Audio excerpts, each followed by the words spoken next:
Hey, it's Laura. If you're listening to this, you're not hearing the complete, unedited version of this conversation. If you want in on that, you can get it by becoming a TMST Plus member. Just head over to our website at tmstpod.com and click support. All right, enjoy the show.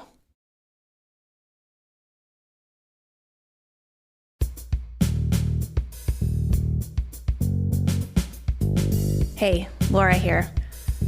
Today's guest, Amanda White, has some really perceptive things to say about the illusion of control. Personally, although I'm well aware of the ways I try to control things in my life, I never really made the connection between drinking alcohol and control until this conversation. So that was something. Amanda is a therapist, a woman in recovery from both disordered eating and alcohol, and she's just released a terrific book called Not Drinking Tonight. Her book is a huge contribution in the sobriety space because it bridges this gap between memoir and clinical programming. And as a therapist, she breaks down important and often misunderstood topics like self-care, boundaries, reparenting, and trauma. She weaves in some of her own stories as well as stories of clients, and she dives deep into the why behind the drinking, especially for women. But whether or not alcohol is a thing for you or whether or not you identify as a woman is pretty much irrelevant to this conversation because I think almost anyone can relate to issues of control over our surroundings, other people, and especially our feelings. I think you'll get a lot out of it, and here's Amanda.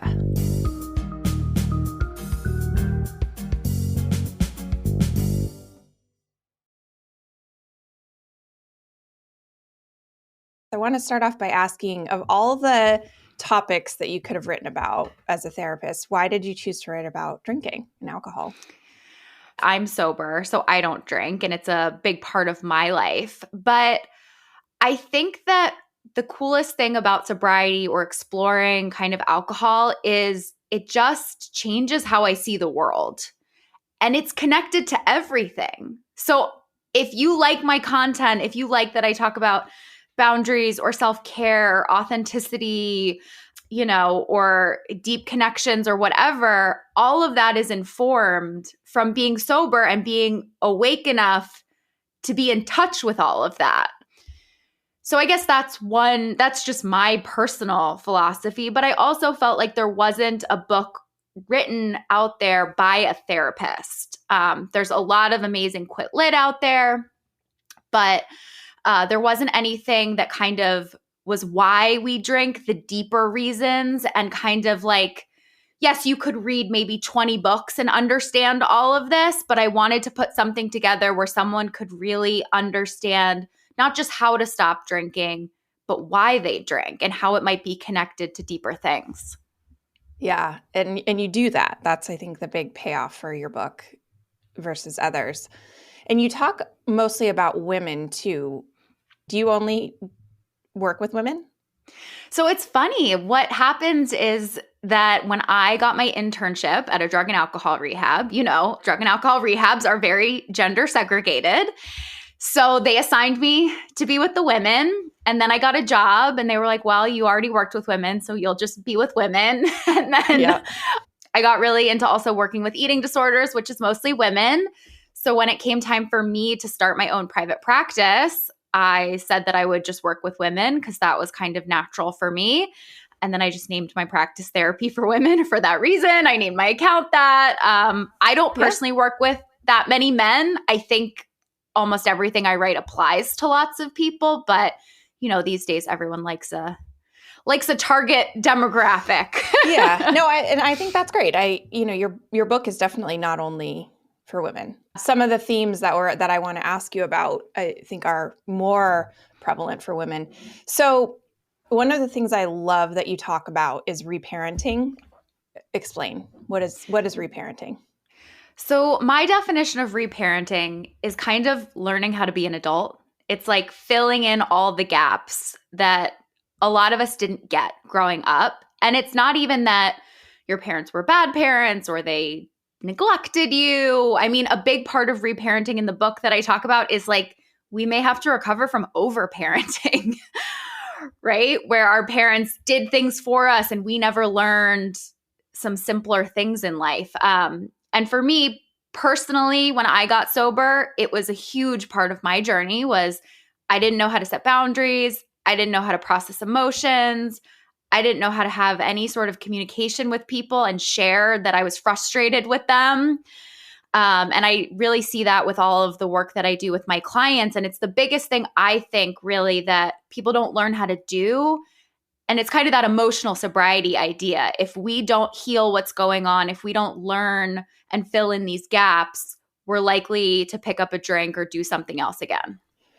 Inside the idea of reparenting is this idea that every person maybe knows if they're willing to have the mindfulness, which you talk about, to be aware of what they're feeling and then maybe aware of what they might need, that we all have that innate awareness inside of us. Is that an assumption of reparenting?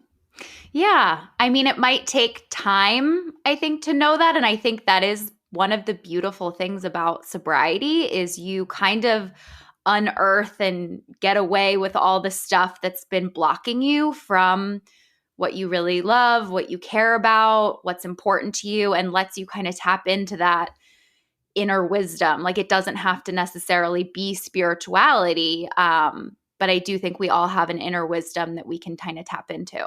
That wasn't always the way. It wasn't always like, you know what's best for you. And even in recovery programs, that there can be this,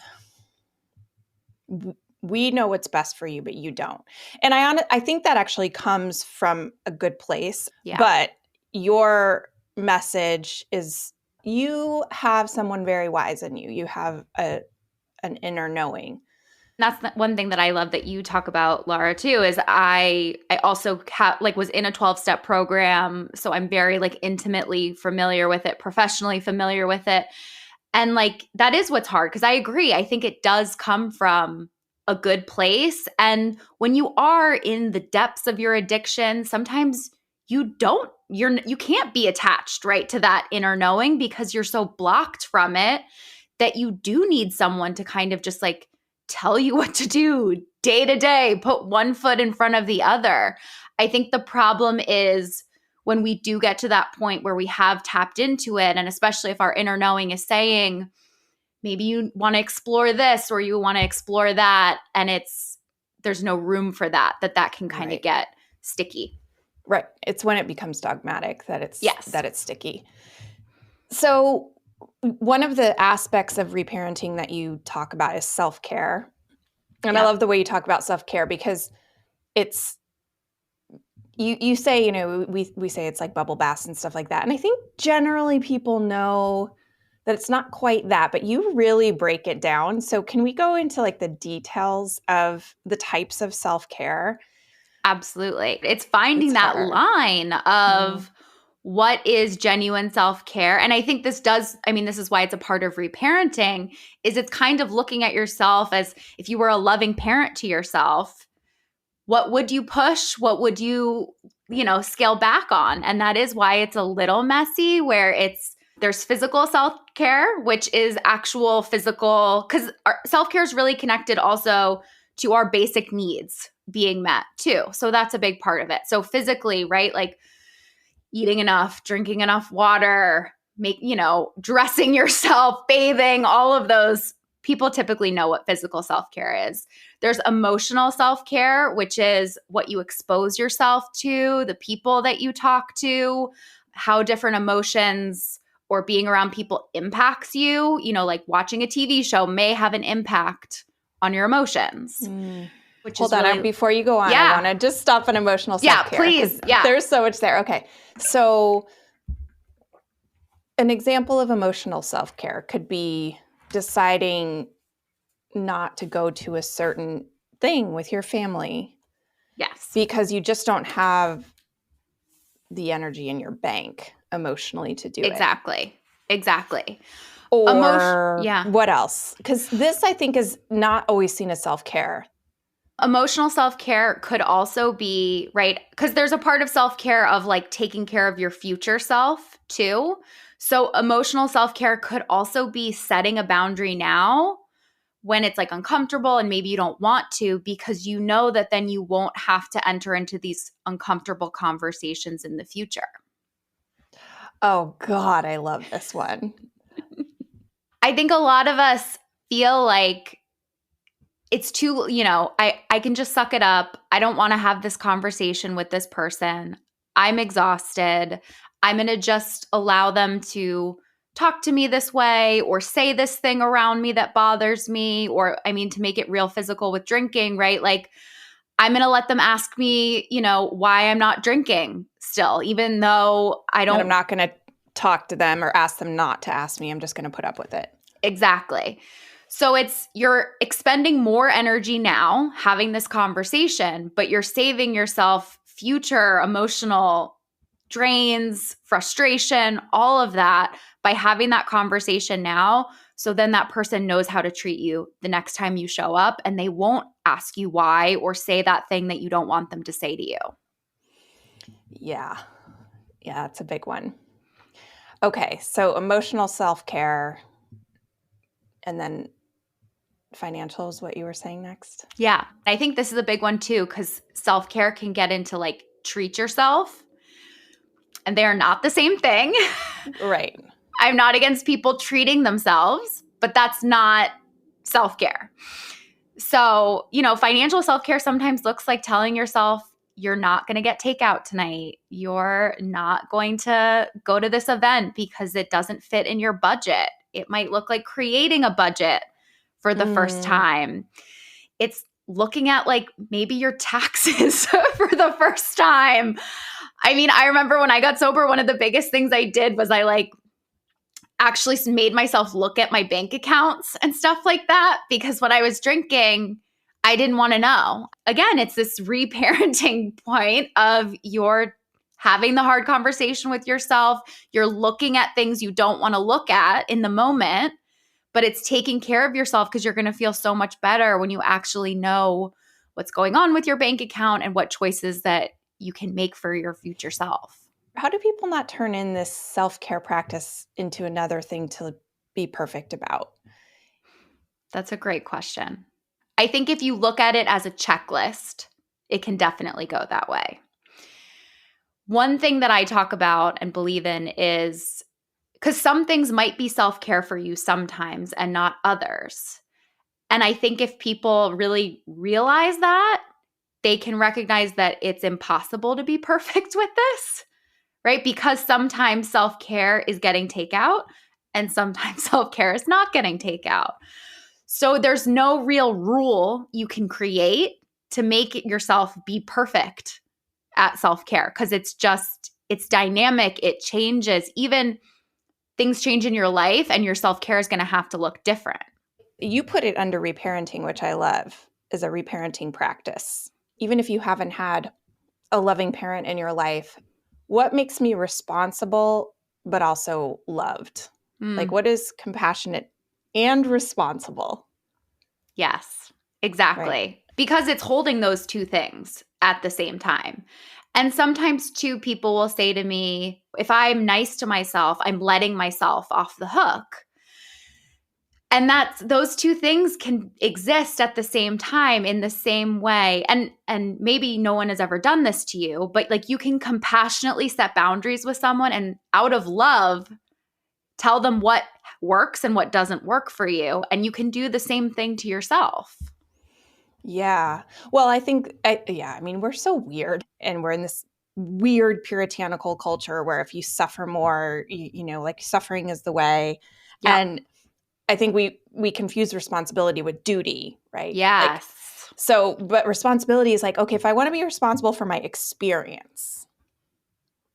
So if I want to have the experience of being proud of myself tonight, say, and to honor my commitments, but also do so in a way that doesn't negotiate my health. Yep. Then that means I'm going to not go to the party. I'm going to potentially disappoint a friend. Yep. or just say no to having, going to coffee even with a friend. It's redefining these terms of what we've learned as good for us. Yeah. And really, I think, especially you write a lot about women, and one of your examples, Andrea, I think, deals a lot with perfectionism and the sense of duty. Yes. Do you find that is just like the most common theme? Yes, it absolutely is I think, especially it goes into what you were talking about with, these kind of rigidity, the black and whiteness of just women, especially that I work with. Really, perfectionism is such a big thing they struggle with. And I think it creates this interesting dynamic too, where we will push ourselves so far that then we snap and then we fall to the other side. And I think I talk a little bit about this in my book, but I talk a lot on Instagram about over and under functioners. Oh, talk about that. I was going to ask you. Yeah. Yes. So essentially, I mean, we can look at this in a relationship, or just you can be both in person. An overfunctioner is someone who, in response to stress or anxiety, they try to get as much done as possible. They check things off the list. Yeah, me too. They clean, they need a task, they need something to do, and they will push themselves to the brink because they can't sit still when they're anxious. Underfunctioners, as a result of this, will take their hands off, they will shut down, they'll avoid a lot of things, which then makes their anxiety even more because they keep avoiding it. And a lot of times also what people don't realize is you can swing from one to another. So what happens is a lot of women, I find too, will, they might be the responsible one in the family. They might be the one that takes care of the kids and has a lot more emotional labor on their plate. So they respond to everything and are an overfunctioner, push themselves to the breaking point, and then they underfunction and think they're lazy when really they're just recovering. They feel terrible, feel so anxious by everything they avoided, then they have to overfunction again to deal with all of this. And it just creates this really difficult cycle to get out of. Oh my gosh. That's what drinking was for me. For someone that's just listening and they're identifying with this, what are the first couple things that you would tell them to think about or look at? I think with this cycle specifically, what people don't want to hear, but what needs to happen is you have to start by functioning less. You've got to lower the bar to start, because it is impossible to push yourself this hard forever. So if we are an overfunctioner, we have to start in the cycle somewhere. And the easiest place to start is by taking on less, trying to get help in some capacity, like having those tough conversations, maybe asking a partner or someone you love for help, taking on less at work, or not volunteering, right, to do everything, and just lowering the bar for yourself. Because I also think we can get into this shame cycle where we feel shame about something, and then we set this huge goal and we feel temporarily better with this big goal because it's going to change our life. And then we try and it's too unrealistic, and then we fail and we don't meet the goal, and then we feel terrible about ourselves and we feel all the shame. And then the only way we know how to escape the shame is to set a huge goal again that we're going to change our life. And we never make progress. Where if we started with smaller goals, smaller steps, we would be out of the cycle and we could make small incremental progress. What is the functioning keeping people from? Probably their emotions, especially if you've stopped drinking or stopped doing your thing, right? Like we overfunction and it's hustle culture, work culture, all of that. We don't have to feel that anxiety. We don't have to feel that overwhelm, that pain, that whatever we're feeling. We can just busy ourselves so much that we're not in touch with what's going on inside. This might seem like a silly question, but why are we so afraid of our feelings? We are so afraid of our feelings because they're very unpredictable, number one. I mean, there's like 20 reasons, but I think off the bat, they're weird and they're like uncontrollable and they come and they go and we can't measure them. When you're in it, you feel like it will last forever. And then we go do other things to avoid the feeling. And then it comes up again and it feels like it's going to last forever. So we never push through to the point of realizing and trusting ourselves that the emotion will always come down. I think that the word control is what it comes through a lot in your book. I mean, that was like when I was reading it, I'm like, God, and you know that, like, but the more I'm sober, the more I do this work, the more I work on myself, the more I work with others, the more I see we all just want to control. Yes. How we feel, how we're going to feel, how we used to feel, like how others feel. Yep. How others think of us. Oh, yeah. All of it. And so the self-care piece, looping back to that, what does that have to do with control and or letting go of control? Like, how is that connected? I think it comes back to kind of what we were talking about with you can try to make self-care a checklist, a way of controlling a thing that a rigid habit, a thing that you do.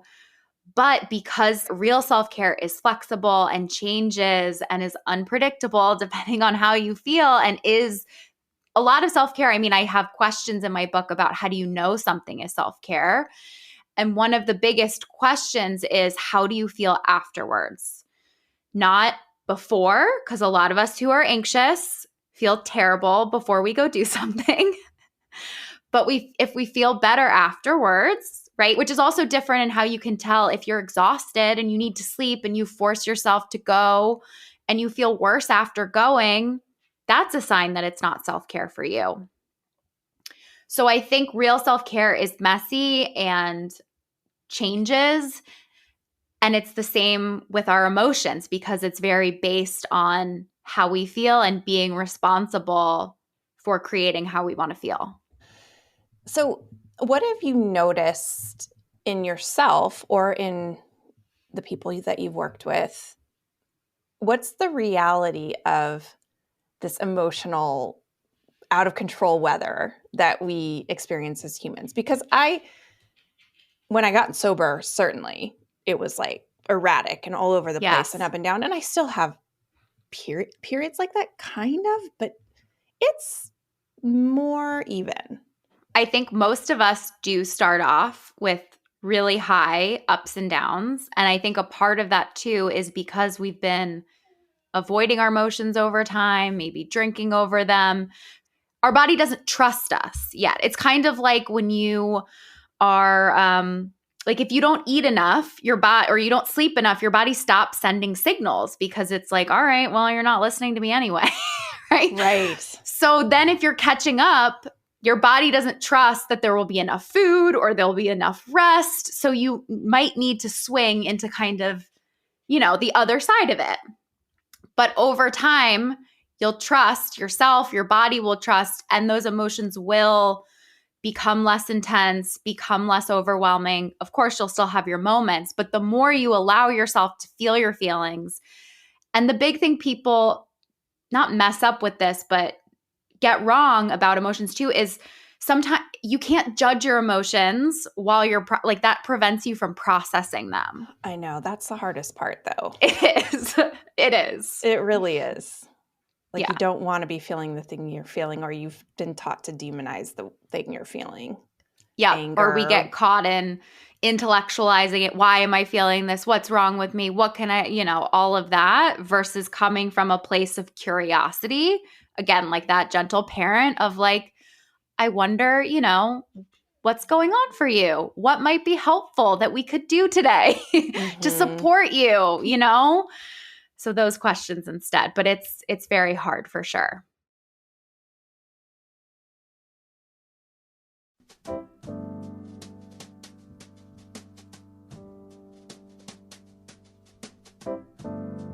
Hi, I'm Michael. I'm the executive producer of Tell Me Something True, and I co-created the show with Laura.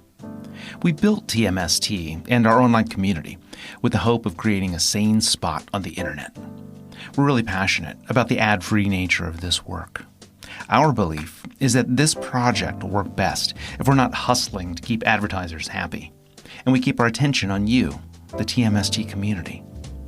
And this is where you can play a major role. TMST Plus is the membership group that helps to keep this podcast going. Whether it's through a monthly membership or a one-time contribution, TMST Plus members are vital to this experiment. As a TMST Plus member, you get to join Laura for member-only events, send in questions for the guests, hear the complete unedited interviews, and connect with other TMST community members. Sometimes we feel like we can't make a difference in the world. With a TMST Plus membership, you can be keeping this space alive and thriving for a one-time gift or for as little as $10 a month. You can find the link in the show description, and then please head over to tmstpod.com right now to support the show. And thanks.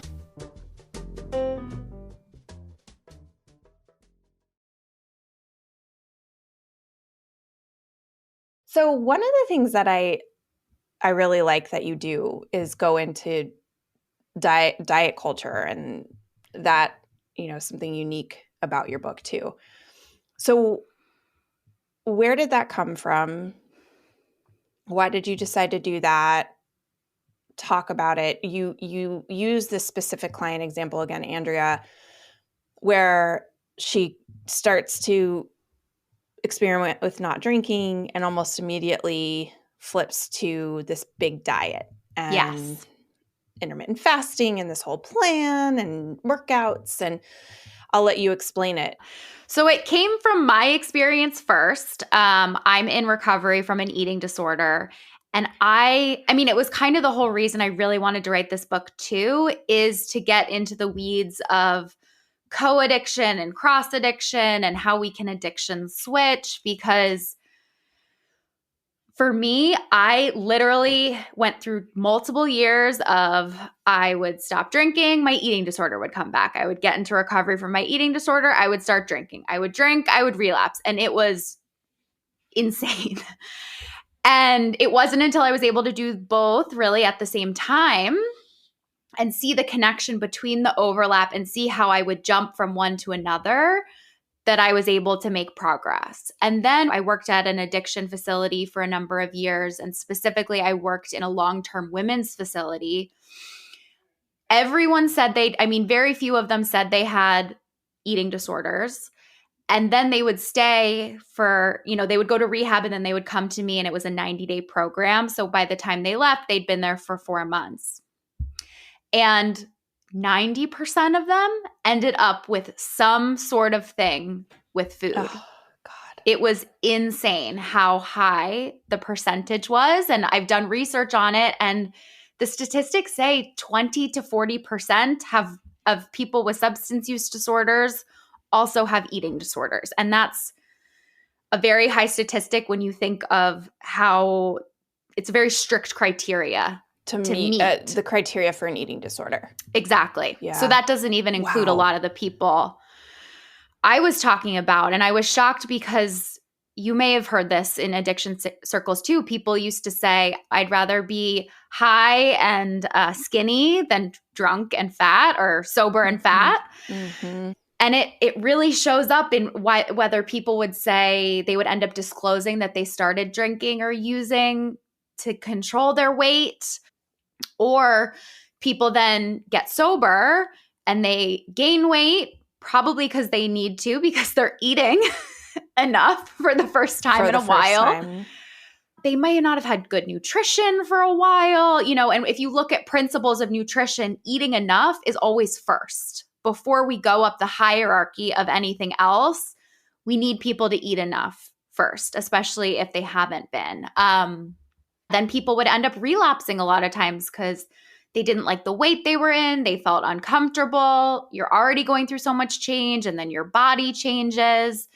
So I started seeing that correlation so much. And it's something that really frustrates me, to be honest, about the sober community is it can end up inadvertently promoting diet culture with the sugar addiction and food is terrible and you're switching one addiction for another. And that's not true. Food isn't the same as an addictive substance. It's a really good chapter in your book. The other thing you talk about is one thing at a time. How does that fit in? You got to work on what's the most dangerous, or the old adage is what's going to kill you first. And you start with that. And to me, that looks like you do whatever else you need to do to be okay.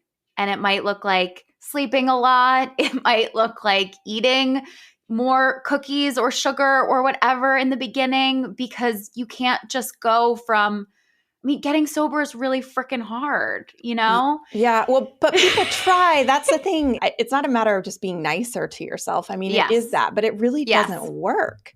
Yes, exactly. Because if we look at, if we go back to control and we look at, I think of eating disorders, it's not about even the food or anything like that. It's about being in control of your food and body weight and shape, even if it's just an illusion of control. It's also control over your emotions, which is really, if we look at, the heart of addiction, the heart of substances, it's being in control of your emotions. Even if your life is out of control, you are in control of being able to shut down how you feel or shut down trauma or whatever is coming up.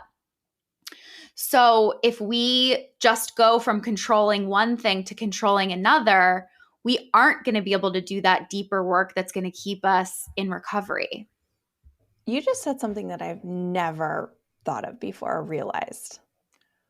That even the drinking is about control. I get to control that I pull that ripcord whenever I want. I don't know how I've never thought of that before, but that's so one of the hardest parts about getting sober is you relinquish that control. You just have to ride the wave. Exactly. Yeah. And I think that is really what sometimes is missing in the conversation, because you can look at someone with an addiction or substance use disorder and see their life as so out of control. Well, right. It looks like they just want to be out of control. Yes. It's quite the opposite. Exactly. Because you, like you said, Laura, you have the ability, no matter what, you can zone out, you can tap out of life and not participate in that aspect of it. Yeah. I don't know. I've never thought of that. That's like mind-blowing to me. Man, that plays into so many things, into the perceived stigma of it and the shame, because it looks so out of control. We also like things that look controlled. Yes. That's why we like small bodies and certain we like this image of tightness and control. It's why we can addiction switch so easily, because if we find something else, right, that we can control or use to control our emotions, it'll fill that gap for us. And we won't have to deal with what's right. I use the metaphor of the iceberg in the book. We don't have to deal with the anxiety, depression, trauma, everything else. Yes, all of those things that are going on, because we can just find something else to not pay, to turn that off. Keep our nose above the water. Yes, exactly. Right. So addiction switching, is there anything else to say about that? Because I think that's one of those things that shocks people. Oh, now I'm just spending all this money, or, oh, now I scroll Instagram for, 7 hours a day, or whatever it is. My model of addiction is a little different too than yes, obviously alcohol is an addictive substance. It is different than other things that are not addictive substances. But I also really don't believe that certain people are addicts or alcoholics and other people aren't. I think we all, given our circumstances in life, can end up using something or a substance to escape ourselves and to control. So that means that there are many things that we could use. We could use working, we could use drinking, we can use gambling, we can use shopping, we can use zoning out on Instagram for 1,000,000 hours. There are a bunch of different things that can fill that gap for us. Some are just more dangerous and effective than others. Right. one of the things that it was hard for me to accept when I first really dug into therapy was that it's a slow process. Yes. Like, so is sobriety, recovery. It's and it's supposed to be, but it is so hard to swallow that pill that I'm not going to get better overnight. Things aren't going to change overnight. It's hard to feel like you've got so much work ahead of you. I think I don't want to leave people feeling that, like, oh my gosh, this is just so heavy and it's just too much.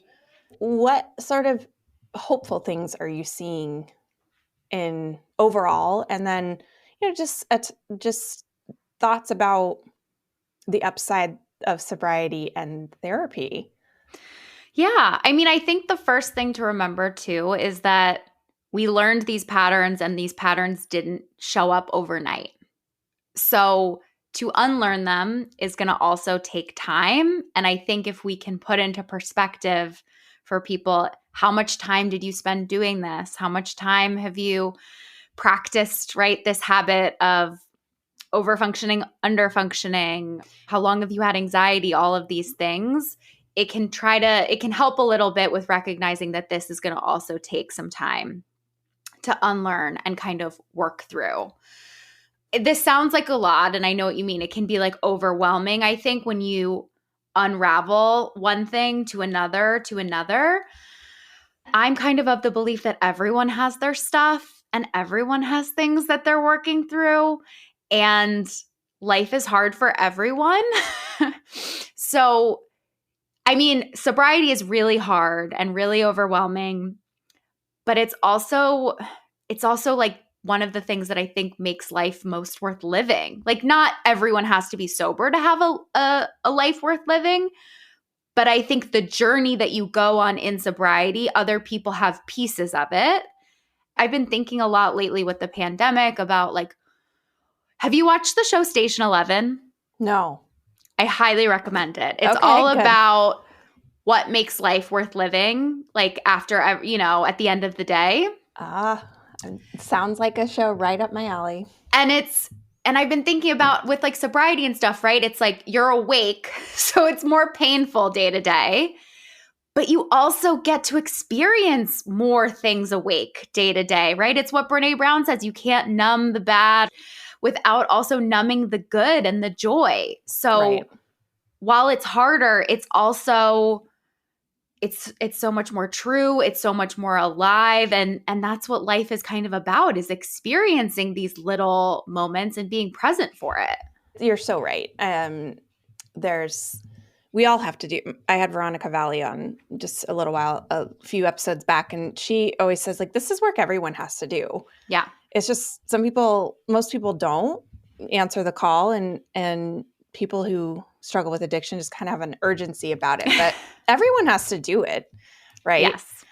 And I mean, you're in a fortunate position where you get to actually see people change. I do. I'm very fortunate. I always have felt that way about being in recovery circles, that is the most magical thing, is you see people change, whereas in everyday life, we really don't.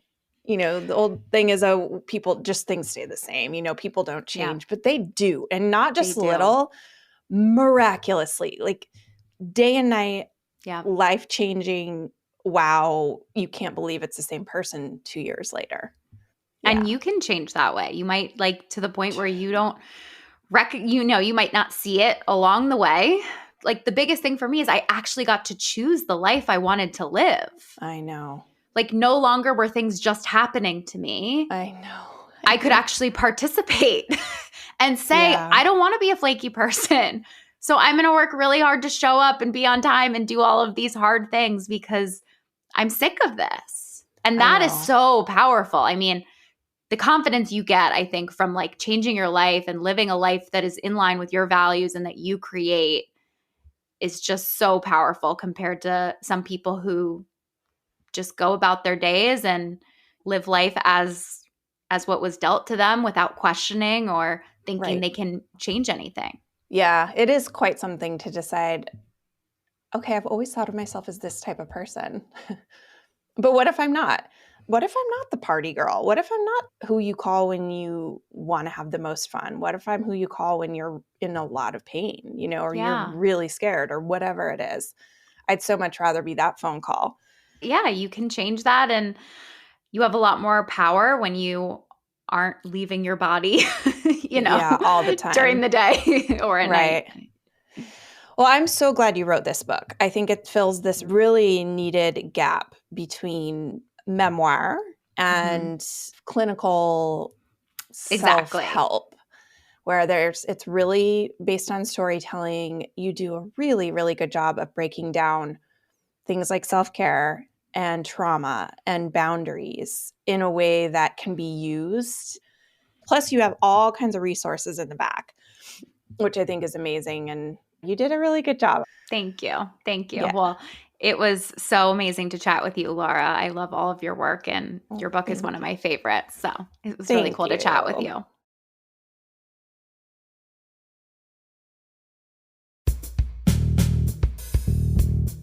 All right. Thank you so much for being with us today. If you want more TMST, head on over to tmstpod.com and become a member. Members get access to the full uncut versions of these conversations, previews of upcoming guests, invites to join me for members-only events, and access to our members-only community where I hang out a lot. We decided from the beginning to make this an independent project. We don't have sponsors and we don't run ads. This means that we can make the show all about you and not what our sponsors or advertisers want. But it also means we're 100% reliant on your support. So my request and my invitation is simple. Support the show by becoming a member, or you can simply make a one-time donation of as little as $5. I cannot stress this enough. You can make a huge difference for as little as $5. Please head over to tmstpod.com right now. Tell Me Something True is engineered and mixed by Paul Chufo. Michael Elsesser and I dreamed up this show, and we're looking forward to joining you online and next time on Tell Me Something True.